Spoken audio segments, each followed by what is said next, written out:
हमारे बहुत ही वरिष्ठ सहयोगी और राष्ट्रीय अध्यक्ष हमारे मोर्चा के सम्माननीय लाल सिंह आर्य जी, हमारे राष्ट्रीय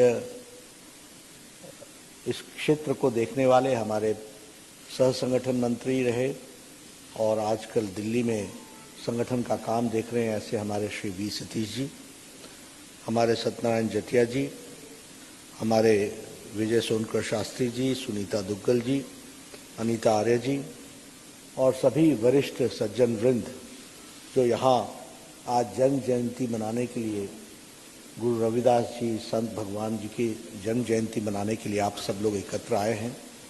आप सबका अभिनंदन, आप सबका स्वागत। हम सब लोग आज के दिन जब महान संत जिसे हम गुरुदेव और भगवान रविदास जी के रूप में जानते हैं उनको मनाने के लिए यहाँ एकत्र हुए हैं, तो ये हम सबका फर्ज भी बनता है, हमारी जिम्मेवारी भी बनती है कि हम उनको याद करें, उनके जीवन से हम प्रेरणा लें और उनके जीवन को आत्मसात करते हुए समाज जीवन में अपना भी उपयोग उनके बताए रास्ते के अनुसार कर सकें। यही उनके प्रति, भगवान के प्रति और गुरुदेव के प्रति सच्ची श्रद्धांजलि भी होगी और यही समाज को आगे बढ़ाने का रास्ता भी होगा। और हम सब लोग राजनीतिक लोग हैं, इसलिए हमारी जिम्मेवारी बनती है कि हम इस कार्य को पूरी तीव्र गति से आगे बढ़ाएं। जहाँ तक हम संत रविदास जी की बात जानते हैं, उनको हम रईदास के नाम से भी जानते हैं, उसी तरीके से उनको हम सब लोग रैदास के नाम से, रहदास के नाम से भी हम उनको संबोधन करते रहे हैं। 14वीं शताब्दी में 1376 में उनका जन्म हुआ और वह जिस परिवार में जन्मे उसमें इच्छा तो माँ बाप की यही होती है कि व्यक्ति अपने पारिवारिक काम में, अपने दैनंदिन में उसमें आगे बढ़े और उसी तरीके से वह देश की सेवा करे या समाज की सेवा करे। लेकिन धार्मिक प्रवृत्ति के रहने के कारण संत रविदास जी का मन कोई गृहस्थ जीवन में लगने वाला या गृहस्थ की दृष्टि से रहने वाला ऐसा नहीं था। माता पिता ने, संतोष दास जी उनके पिताजी थे, कलशा देवी जी उनकी माता जी थी, दोनों ने उनको गृहस्थ जीवन में डालने का प्रयास तो किया और यह भी किया कि विवाह कर दिया। विवाह करने के पश्चात उनको अपने दृष्टि से, आर्थिक दृष्टि से खड़ा हों इसकी चिंता की, लेकिन वह एक परोपकारी समाज के प्रति संवेदनशील व्यक्तित्व था उनका और आध्यात्मिक प्रवृत्ति के थे, इसलिए वह अपने दैनिक जीवन में भी लोगों की सेवा में ही लगे रहते थे और उन्होंने कोई आर्थिकी की दृष्टि से कोई कार्य को आगे बढ़ाने की योजना न करते हुए समाज के सभी वर्गों की सेवा कर सके सच्चे मन से, अध्यात्मवाद से, इस बात को उन्होंने आत्मसात किया और उसी तरीके से वो छोटी आयु में ही परमात्मा के भक्ति में विलीन भी हुए और उसी तरीके से उन्होंने ये प्रयास किया कि हम समाज के काम को आगे बढ़ाएं। हम सब जानते हैं कि उनका प्रतिष्ठा बहुत कम समय में बहुत अधिक हुई, समाज के सभी वर्गों में उनका स्थान बना और समाज के सभी वर्गों में जब उनका स्थान बना और उनकी इज्जत बढ़ी तो उसी समय हम सबको ये भी मालूम है कि वह समय सिकंदर लोदी का समय था और सिकंदर लोदी जी के भी जब ध्यान में ये आया कि एक ऐसा संत जो समाज के सभी लोगों के बीच में बड़े इज्जत का भाव रखता है, तो उन्होंने इस बात का निवेदन भी किया और इच्छा भी जाहिर की कि आप इस्लाम के साथ अपने आप को समावेश कर लें और इस्लाम की दृष्टि से आप इस बात को आप प्रचार करें, प्रसार करें। लेकिन वह हिंदूवादी होने के नाते और अपने धर्म के प्रति आस्था रखने के नाते उन्होंने इस बात को इनकार किया और उन्होंने कहा समाज के सभी वर्गों की सेवा करना हमारा जिम्मा है, लेकिन जिस धर्म में मैं पैदा हुआ हूं उसमें ही रहना ये मेरी जिम्मेवारी है, उसको हम पूरा करेंगे। ये उन्होंने और उसी तरीके से अगर हम देखें तो ये जो सदन पीर था, इस सदन पीर में भी इस बात का निवेदन रहा कि आप हमारे साथ और हमारे धर्म और संस्कृति के साथ जुड़ें, लेकिन उन्होंने उस बात को नकार दिया और नकारने के साथ साथ समाज की सेवा में, अध्यात्म काम में वो जुटे रहे और उसको उन्होंने आगे बढ़ाया। एक घटना सब लोग जानते ही हैं कि कर्म में उनका विश्वास था, इसलिए वह कोई कर्मकांडी नहीं थे और कर्मकांडी के प्रति आस्था भी नहीं थी। कभी किसी ने कहा कि गंगा स्नान करो तो उन्होंने कहा मन चंगा तो कठौती में गंगा। इसलिए मन चंगा होना चाहिए, काम जुटना चाहिए, अच्छे भाव से सद्भाव से काम करना चाहिए। धर्मांतरण के विरुद्ध में तो थे ही, लेकिन साथ ही साथ वह जिस तरीके से उस समय के समकालीन में नशा का काफी प्रयोग हो रहा था, उसके भी वो विरोधी थे और उन्होंने नशा के विरुद्ध में और भगवान की भक्ति में लीन होकर के समाज के सभी वर्गों को साथ लेकर के चलने का काम, इसको उन्होंने बखूबी पूरा किया है। समकालीन दृष्टि से देखें तो गुरु नानक देव जी के भी और कबीर जी के भी जितने भी लेखनी जो भी उन्होंने लिखा, फिर चाहे वो गुरु ग्रंथ साहब में या कबीर जी ने अपने दोहे में, उसमें संत रविदास जी का बहुत उसमें उपयोग हुआ और उनको बहुत जगह कोट किया गया। यानी इन बड़े महात्मा यानी गुरु नानक देव जी भी और हमारे कबीर जी, इन लोगों ने भी उनकी बताए हुए रास्ते को पूरा करने की दृष्टि से उनकी बातों को, उनके द्वारा लिखी हुई काव्यों को, उसको उन्होंने अपने में समावेश करने की कोशिश की।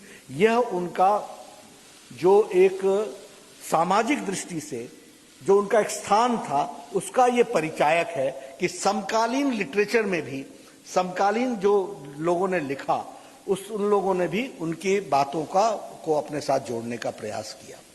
अब जैसे उनके बारे में ये कहा जाता कि ऐसा चाहूं राज मैं जहां मिले सबन को अन्न, छोटे बड़े सब सम बसे रहे रैदास प्रसन्न। ये उन्होंने लिखा। अब आप देखिए कि ये जो वाक्य है, ये कोई किसी शताब्दी के लिए नहीं है, किसी साल के लिए नहीं है, ये मानवता के लिए, जब तक मानवता रहेगी तब तक के लिए यह हम सबको सीख है, यह हमको समझना है। और ये उन्होंने अपना एक दृष्टि समाज के प्रति रखने का प्रयास किया। राज धर्म के लोगों का क्या धर्म बनता है, इसको उन्होंने इसमें प्रदर्शित करने का प्रयास किया। और हमें खुशी है कि हमारे पार्टी की विचारधारा इसी बात को लेकर के आगे बढ़ती है। जब हम कहते हैं सब प्रसन्न रहें, सब अच्छे रहें, सबको अन्न मिले, तो इसकी यात्रा भी अगर हम अपने इस राजनीतिक जीवन से जोड़ें, यानी हम ये बड़े गौरव के साथ कह सकते हैं कि संत रविदास जी का यह शब्द, ऐसा चाहूं राज मैं जहां मिले सबन को अन्न, छोटे बड़े सब बसे रहे रैदास के प्रसन्न, ये अगर इसके वाक्य को अगर आत्मसात किसी ने किया है तो वह भारतीय जनसंघ और भारतीय जनता पार्टी ने किया है। यह हमको, और फिर मैं कहूंगा, मैं कहने के लिए नहीं कह रहा हूं, आजादी मिली, कांग्रेस पार्टी शासन में आई, कांग्रेस ने हमारे समाज को वोट बैंक की तरह देखा और वोट बैंक की तरह मुख्य धारा से अलग रख करके, देख करके आपको और हमको फियर साइकोसिस में रख करके वोट लेने का काम किया। तुम तो अलग हो, तुम्हारी चिंता कोई नहीं करता, तुम्हारी हम ही चिंता करेंगे, और चिंता कुछ नहीं की, लिप सर्विस किया। अगर आप देखेंगे तो उनके तरफ से कोई आप बता दीजिए जो स्कीम, जो योजना जिसमें उन्होंने अपने समाज को एक साथ जोड़ने का, पिरोने का काम किया हो, आत्मसात करने का काम किया, यह काम कांग्रेस ने कभी नहीं किया। दूसरी ओर आप हमारे यहां देखिए, सबसे पहले एकात्म मानववाद, इसको प्रतिपादित किया पंडित दीनदयाल उपाध्याय। क्या था एकात्म मानववाद? उस समय क्या झगड़ा चल रहा था? कम्युनिस्टों का बोलबाला था और कांग्रेसियों का आशीर्वाद था और इन दोनों का मिलन था और इसमें राजसत्ता चल रही थी। इस राजसत्ता में जब कम्युनिस्टों का बोलबाला बोलते हैं तो वो क्या कहते थे? वो कहते थे पेट, भूख यह महत्वपूर्ण है, बाकी सब गौण है। एकात्म मानववाद में पंडित दीनदयाल उपाध्याय ने कहा कि भूख महत्वपूर्ण है, लेकिन मानसिक भूख भी महत्वपूर्ण है, आत्मिक भूख भी महत्वपूर्ण है, आध्यात्मिक भूख भी महत्वपूर्ण है। और जब सब समाज के इन सब की भूख पूरी होती है तब एकात्म मानववाद आगे बढ़ता है। ये बात उन्होंने क्या कहा कि अगर मान लीजिए कि किसी को हम अच्छा भोजन दें और कहें कि तुमको वही करना पड़ेगा जो मैं कहूंगा और कुछ नहीं करना पड़ेगा, तो क्या वो संतुष्टि की ओर वह समाज जाएगा? नहीं। किसी को कहा कि तुम भूखे रहो और प्रभु की सेवा करते रहो, तो क्या वो समाज खुश रहेगा? किसी को कहा कि तुम भक्ति करो, भोजन भी कर लो, सोचने का काम तुम्हारा नहीं है, ये काम हमारा है, इसको हमारे को दे दो, क्या वो खुश रहेगा समाज? तो पंडित दीनदयाल उपाध्याय ने कहा कि मन, बुद्धि, आत्मा और शरीर ये जब एक साथ एक लड़ी में पिरोया जाता है और इस सब में जब सबकी, मन की भी शांति होती है, शरीर को भी शांति मिलती है, यानी भूख की भी चिंता होती है, आत्मा की भी चिंता होती है, और जब हमारे सोचने की शक्ति को भी पर्याप्त सोचने का मौका मिलता है, और ये जब समाज के सभी लोगों का होता है तो एकात्म मानववाद होता है और तब समाज सुखी होता है। ये बात उन्होंने हम सबको रखी, हम सबके सामने रखा। और इसी को पूरा करने के लिए फिर जब राज धर्म की ओर से हम देखते हैं तो हमको ध्यान में आता है कि एकात्म मानववाद को आत्मसात करते हुए उसको रूप देने का काम किया तो वह हमारी भारतीय जनता पार्टी और उस समय जनता पार्टी की सरकार में अंत्योदय के नाम से सबसे पहले शुरू हुआ। यह हमको ध्यान रखना है। अंत्योदय क्या हुआ? समाज के वर्ग में जो अंतिम पायदान पे खड़ा है उसकी सेवा करना, उसको मुख्य धारा में लाना, उसको ताकत प्रदान करना, उसको एम्पावर करना। इसलिए आप जनता पार्टी में जितने भी हमारी भारतीय जनता पार्टी या भारतीय जनसंघ के नेतृत्व में चलने वाली सरकारें थी, फिर चाहे वो भैरव सिंह शेखावत की सरकार थी प्रदेश में, फिर चाहे वो शांता कुमार की सरकार थी, फिर चाहे वो मध्य प्रदेश में उस समय वीरेंद्र कुमार सकलेचा की सरकार थी, फिर चाहे वो हमारी अन्य सरकारें बिहार में उप मुख्यमंत्री कैलाशपति मिश्रा के नेतृत्व में चलने वाली सरकार थी, इन सभी सरकारों ने अंत्योदय को अपने प्रमुख स्थान पर लाने का प्रयास किया। और बाद में फिर जब अटल जी की सरकार आई तो अंत्योदय अन्न योजना से लेकर के अन्य योजनाओं में पूरे का पूरा अंत्योदय का ध्यान दिया गया और उसको मुख्य धारा में लाने का काम हमारी सरकारों ने किया। प्रधानमंत्री मोदी जी ने इसको नए तरीके से और नए डेफिनेशन में और सर्वव्यापी सबके समझ में आए इस दृष्टि से उन्होंने इसको डिफाइन किया। वो क्या डिफाइन किया? सबका साथ, सबका विकास, सबका विश्वास, ये काम करता। अब आप देखिए, इंटीग्रल ह्यूमनिज्म को पढ़िए, एकात्म मानववाद। तो एकात्म मानववाद में कहा जब समाज के सभी लोगों के मन, बुद्धि, आत्मा, शरीर सबकी शांति मिलेगी तब समाज ठीक होगा। उसको ठीक करने के लिए अंत्योदय आया, उसको ठीक करने के लिए एक साधारण तरीके से विषय को रखा गया कि सबका साथ, यानी समाज रचना में सब बराबर के हिस्सेदार है, सबका साथ, सबका विकास और सबका विश्वास, ये हम समझ सके, ओनरशिप बन सके, इसको हमने पूरा किया। और आज अगर हम देखें तो प्रधानमंत्री मोदी जी की जितनी भी स्कीमें हैं उनको आप उठा करके देख लीजिए, वह अंतिम पायदान पे खड़े व्यक्ति को मजबूती प्रदान कर रहा है। वो जो वंचित है, पीड़ित है, शोषित है, दलित है, उसको मुख्य धारा में लाने का काम कर रहा है। और आप कोई भी योजना उठा करके देख लीजिए, जनधन योजना उठाइए, आपको पता चलेगा कि हमारे समाज से मैक्सिमम लोग जनधन योजना का लाभ उठा रहे हैं। अगर मैं प्रधानमंत्री के जीवन बीमा योजना की बात करूं, अगर मैं अटल पेंशन की बात करूं, आप देखेंगे कि ज्यादा से ज्यादा लोग अपने समाज से जुड़े हुए हैं जो उसका लाभ उठा रहे हैं। आयुष्मान भारत, अब आयुष्मान भारत, मुझे सौभाग्य मिला, मैं स्वास्थ्य मंत्री था, आदरणीय प्रधानमंत्री जी ने आशीर्वाद दिया और मुझे ये हिम्मत दी कि भाई इस कार्यक्रम को लागू करो। दुनिया का सबसे बड़ा हेल्थ कवरेज प्रोग्राम है।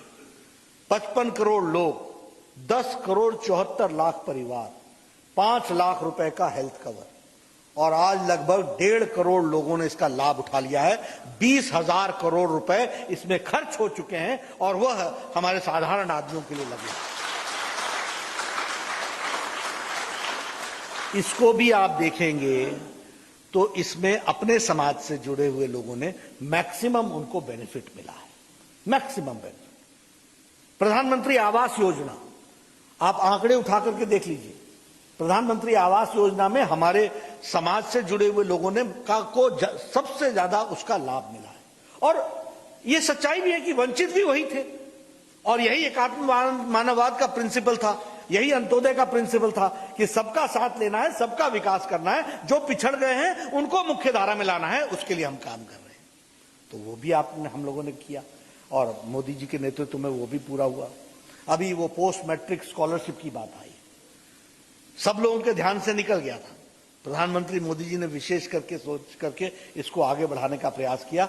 आज हम गौरव के साथ कह सकते हैं कि पोस्ट मैट्रिकुलेशन सबसे ज्यादा स्कॉलरशिप अपने समाज को मिले, इसकी चिंता की गई है, इसको हम लोगों ने आगे बढ़ाया, इसको हम लोगों ने उसमें रखने की कोशिश की। आप उज्ज्वला योजना उठा करके देख लीजिए, 8 करोड़ बहनों को मिला है, अभी 1 करोड़ और जुड़े हैं।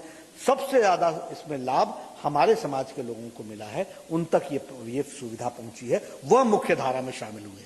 और मैं बार बार कहता हूं कि ये देखिए, ये सिर्फ गैस का कनेक्शन देना नहीं है, ये महिलाओं का एम्पावरमेंट है। मैं गांव से आता हूं, मैं बार बार सुनाता हूं, 2 बातें सुनाता हूं। एक, हमारी गांव की महिलाएं 5 बजे सुबह उठती थी, जंगल में जाती थी, पेड़ों पर चढ़ती थी, लकड़ियां काटती थी, लकड़ियां गिरा करके बोझा लेकर के घर आती थी, रसोई में लकड़ी जलाती थी, कुछ गीली होती थी, कुछ सूखी होती थी। धुआं, 200 सिगरेट का धुआं लगभग वो अपने छाती में हर दिन प्रतिदिन लेती थी। तब वो घर की चाय बनाती थी और घर के लोगों को नाश्ते का इंतजाम, 2 रोटी की व्यवस्था करती थी। आज ये उज्ज्वला योजना सिर्फ गैस का कनेक्शन नहीं है, यह उनको ताकत प्रदान करने का है, घर को मजबूत करने का है, इसको हमको समझिए। और स्वास्थ्य के दृष्टि से आने वाले समय में मैं बता सकता हूं कि फेफड़ों की डिजीज अब कम हो जाएगी, क्योंकि गांव में ज्यादातर फेफड़ों की डिजीज महिलाओं को हुआ करती थी, तो वो फेफड़ों की डिजीज में कमी आएगी, इस बात को भी हमको समझना चाहिए। अब ये स्वच्छता अभियान की बात करते हैं। स्वच्छता अभियान तो 2 तरीके से हमको लाभ पहुंचा। प्रधानमंत्री ने जब लाल किले के प्राचीर से इस बात को कहा तो हमारे कांग्रेस भाइयों ने मजाक उड़ाया कि क्या लाल किले के प्राचीर से आप स्वच्छता की बात कर रहे हो। प्रधानमंत्री जी ने स्वच्छता की बात करके, स्वच्छता सिर्फ एक समाज का पार्ट है और उसकी जिम्मेवारी है, इससे निकाल करके सारे समाज की जिम्मेवारी है, उसको बीच मुख्य धारा में लाने का प्रयास किया। ये सबकी जिम्मेवारी है। रिस्पेक्टेबिलिटी, स्वच्छता को अपने साथ आत्मसात करना और उसको इज्जत देना, ये काम प्रधानमंत्री जी ने इस मामले में किया। और महात्मा गांधी के बाद उस छोड़े हुए एजेंडे को आगे बढ़ाने का काम और उसको कार्य रूप देने का काम किया, तो वो हमारे नरेंद्र मोदी जी, हमारे प्रधानमंत्री जी ने किया। ये बात हमको ध्यान रखनी। और इतना ही नहीं, अच्छा नहीं लगता बोलते हुए, मैं तो देखो भैया जमीन से आया हुआ आदमी, घर घर गांव गांव घूमा हुआ आदमी। हमारे भाई साहब बैठे हुए हैं, मैं इनके साथ पूरे 4 साल रहा हूं और मैंने सब कुछ देखा है। क्या होता था कि हमारी महिलाएं, हमारी बहनें गांव के बाहर सड़क पर शौच जाने के लिए अंधेरे का इंतजार करती थी और सवेरे सवेरे सूर्योदय से पहले का इंतजार करती थी। आज मोदी जी ने 100% ओपन डिफिकेशन फ्री भारत को बना दिया है। 11 करोड़ इज्जत घर बनाए हैं, 11 करोड़, यानी 11 करोड़, 130 करोड़ में 11 करोड़ बहनें को इज्जत देने का काम किया, तो नरेंद्र मोदी जी ने किया, मुख्य धारा में शामिल करने का प्रयास किया। क्या तस्वीर थी भारत की। और ये ज्यादा दिन 6 साल पहले की बात सुना रहा हूं आपको। आप देखेंगे झुंड के झुंड हमारी बहनें बेचारी शाम को लोटा लेकर के जा रही होती थी। सड़क के किनारे कोई इस तरीके की व्यवस्था, कोई व्यवस्था नहीं थी, कोई पूछने वाला नहीं था। ये छोटी घटना नहीं है और इसको आपने और हमने रिकॉग्नाइज किया, ऐसा नहीं है। संयुक्त राष्ट्र ने इसको रिकॉग्नाइज किया है। इसको भी समझना चाहिए कि प्रधानमंत्री मोदी जी को, उन्होंने कहा कि पृथ्वी की चिंता करने वाले लोगों में प्रधानमंत्री मोदी जी, ये हमको समझना चाहिए। ये छोटी घटना नहीं है। उसी तरीके से सौभाग्य योजना, मैं गया था लखनऊ के पास के उसमें, वहां एक हमारा दलित भाई था, उसके घर में उसने कहा स्विच जो ऑन करने के लिए मेरे घर में बिजली आई है, आप आएंगे। मैंने कहा चलो मैं चलता हूं। तो उसने क्या कहा, वहां लखनऊ के पास का गांव है, एयरपोर्ट के पास का गांव है। मैंने कहा कितना समय लगता है, बोलता 20 मिनट लगेगा। मैंने कहा चलो 1 घंटा भी लगेगा, चलेंगे, जरूर चलेंगे, चलते हैं। बेचारा गरीब सज्जन हमारा दलित भाई था, तो उसने हमारे लिए बहुत अच्छी व्यवस्था की थी। आए बैठे, उसने स्विच जलवाया और अपने तरफ से उसने कहा, पर उसने जो वाक्य कहे वो बड़े जोरदार थे। उसने कहा बाबूजी मजा आ गया। मैंने कहा क्या मजा आया? बोला मजा ये आया कि हम बिजली के लिए जाते थे तो जूनियर इंजीनियर हमको डांटता था, भाई चले जाओ बिजली लेने आए, तार है तेरे पास? तो नहीं तार नहीं है। तो कहां से बिजली लगेगी? जाओ। सरकार की योजना ऐसी थोड़ी ना मिलती है। सौभाग्य योजना आई और सौभाग्य योजना में तय हुआ कि हर घर को बिजली पहुंचाई जाएगी, भारत सरकार के पैसे से पहुंचाई जाएगी, इस बात की व्यवस्था करें। तो मैंने कहा इसमें मजा क्या है? बोला मजा ये आया कि दोपहर को फॉर्म भरा और शाम तक बिजली आ गई। ये हमको मोदी जी का कमाल लगा। और नहीं तो पहले बोलते थे कि गांव वालों को बोलो खंबा लेके आओ, मतलब गांव वाले खंबा उठाएं। मैं सच बोल रहा हूं कि नहीं? गांव की बात बोल रहा हूं कि नहीं बोल रहा हूं? जो भी गांव के रहने वाले हैं उनको जो जूनियर इंजीनियर यही बोलता था, अच्छा चल तेरे लिए एहसान किया मैंने, आधी तार तू खरीद, आधी मैं दूंगा। जैसे भारत के सरकार के खजाने से निकालने का काम उसका है, बड़ा भारी एहसान कर रहा है। मोदी जी ने ऐसा स्थिति बना दी कि जेई पूछते पूछते फिरता है, मेरे गांव में कितने रह गए बगैर बिजली के, ले जा कनेक्शन, नहीं तो हमारा कनेक्शन डिस्कनेक्ट हो जाएगा।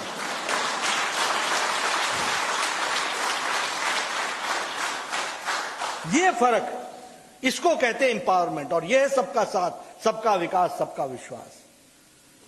तो इसी तरीके से हर एक कार्यक्रमों के माध्यम से कोशिश हुई है। अभी प्रयागराज में प्रधानमंत्री जी गए, उन्होंने हमारी बहनों के पांव धोकर पोछा। वो सिर्फ पोछना और धोना नहीं था, वह उस समाज को, भारत के प्रथम सेवक के दिलो दिमाग में उनके प्रति क्या स्थान है, इस बात को इंगित करता है, जो दुनिया को देखने का नजरिया है।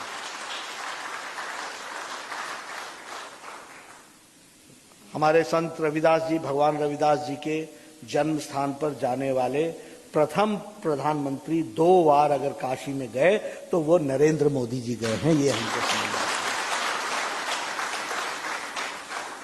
तो ये मैं आपके सामने ये सारी बातें इसलिए रख रहा हूं कि अभी वो जो काशी में गुरु रविदास उद्यान बन रहा है, बहुत बड़ा उद्यान बन रहा है, ये भी काम किसी ने लिया तो नरेंद्र मोदी जी ने लिया है, यह भी हमको समझना चाहिए।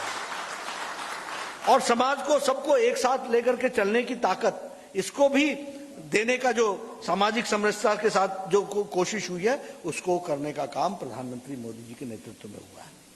इसलिए मेरा एक निवेदन जरूर है कि देखिए, यह भी मान करके चलिए कि कोई भी भारत को शक्तिशाली देखना में प्रश्न खड़े करने कई लोगों की आदत होती है, और भारत को शक्तिशाली मोदी जी के नेतृत्व में बना है और बनाना है और आगे बढ़ाना है, इस बात को हमको समझना चाहिए। लेकिन समाज में विघटनकारी शक्तियां भी बहुत अग्रसर होती हैं, वह भी समाज में भ्रम पैदा करने का प्रयास करती है। अब कांग्रेस के बारे में मैं क्या कहूं, मैं तो फिर बोलूंगा जमीन से आया हूं। जब पहली बार चुनाव लड़ने आ गया तो जानते हैं क्या कहा, ये तो दरिया के उस पार का है, जैसे कि मैं पाकिस्तान का हो गया। ये तो दरिया के इस पार का कैंडिडेट होता तो अच्छा था। मैंने कहा कोई बात नहीं, जनता हमको आशीर्वाद देगी, उसके बाद मैं बताऊंगा उस पार या इस पार, भारत सारा एक साथ, इसको हम समझाएंगे, ये हम बताएंगे। हमने पूरा किया। भाई को भाई से लड़ाना, पहाड़ को पहाड़ से लड़ाना। मैं पहाड़ का हूं इसलिए आपको बता रहा हूं। सड़क तो निकालना चाहता था, लेकिन क्या करें, इस पहाड़ से निकालें या उस पहाड़ से निकालें। दोनों पहाड़ के गांव को लड़ा दिया, 20 साल निकल गए, न इधर निकली न उधर निकली सड़क। अपने आप भाई को भाई से लड़ाना। बिजली तो देना चाहते थे, लेकिन खंबा कहां लगाए, उसके खेत में लगाए या इसके खेत में लगाए।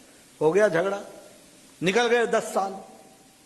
यही काम इन्होंने किया, और आज भी इनकी नीति चले तो ये भाई को भाई से लड़ाने में पीछे नहीं रहेंगे, इसको हमको समझना चाहिए। इसलिए हमको एकजुटता के साथ समाज को, सबको साथ लेकर के चलो। सबका साथ, सबका विकास, सबका विश्वास, और सबके प्रति संवेदनशील रहना। आज अगर हम जन्म जयंती भगवान रविदास जी की मना रहे हैं, तो सच्ची जयंती तभी मनेगी जब हम बड़े दिल से सबको आत्मसात करके चलेंगे, और जो बेचारा समाज का व्यक्ति पीछे छूट गया है, उसके लिए रुक करके उसको आगे बढ़ाने का काम करेंगे, साथ ला करके खड़ा करेंगे। ये हमारा काम है। और इसलिए हम आपसे भी निवेदन करेंगे, मैं अपने आप से भी निवेदन करूंगा। मैं अभी लाल सिंह आर्या जी को और सतीश जी को बैठा बैठा सुना रहा था कि हमारे लोगों का नजरिया, हम लोगों को किस तरीके से उसको आत्मसात करने वाला नजरिया बनाना है। और हम राजनेता हैं, नेता हैं, हमने समाज को दृष्टि देनी है, समाज को दिशा देनी है। इसलिए हमारी जिम्मेवारी बनती है कि गुरु रविदास जी के बताए रास्ते पर चलते हुए एक सशक्त भारत, समर्थवान भारत यह बनाना है। और इसमें जो प्रधानमंत्री मोदी जी के योजनाएं हैं, उनको नीचे तक फलीभूत करने के लिए काम करेंगे। यही संत रविदास जी के लिए सच्ची श्रद्धांजलि कहिए या उनके जीवन पर चलने की प्रेरणा हम सब लोग अपने साथ आत्मसात करेंगे। यही संकल्प आज के दिन लेना चाहिए। आपने मुझे बुलाया, आपका बहुत बहुत धन्यवाद। मैं पार्टी का कार्यकर्ता हूं, और हम सब लोगों को इस काम को आगे बढ़ाना है। आप सब लोग इसमें जुटे रहेंगे, यही मुझे पूरा विश्वास है। धन्यवाद। धन्यवाद। एक बार जोरदार करतल ध्वनि से आप अध्यक्ष जी का स्वागत करेंगे, अभिनंदन करेंगे।